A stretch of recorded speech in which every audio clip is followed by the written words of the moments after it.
M. Al-Fatih, bayi 2 tahun di Gampong Penaga Cuet Ujong, Kecamatan Merebo, Aceh Barat, terinfeksi saluran pernafasan akibat terhirup debu batu bara yang bertebaran di kabupaten itu.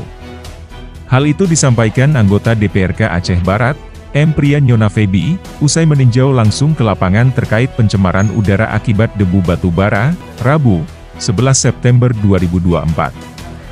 Ia meminta PT Mifa Bersaudara mencari solusi dan menuntaskan masalah tersebut. Mengingat sangat berpengaruh terhadap kesehatan masyarakat, khususnya anak dan bayi.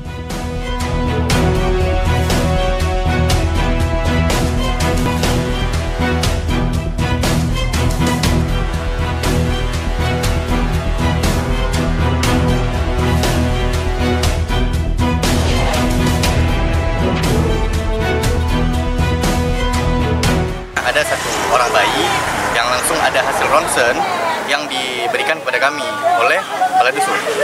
Kepala Dusun mengantarkan satu hasil ronsen kepada kami yang bayi tersebut masih berusia 2 bulan, yang terdampak debu dan sesak napas.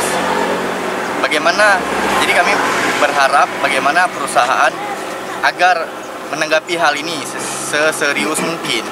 Karena ini adalah hal yang sangat serius untuk ditanggapi. Perusahaan dalam waktu 2 hari menyelesaikan ini. Karena kami tadi mereda amarah batin daripada masyarakat, kami janji 2 hari harus selesai. Nanti pihak perusahaan cari alternatif sendiri atau mufakat atau musyawarah dengan pihak-pihak masyarakat di sini. Itu harapan kita. Kalau memang nanti perusahaan tidak ada solusi, kita akan bersama masyarakat menuntut hal ini ke jenjang yang lebih serius.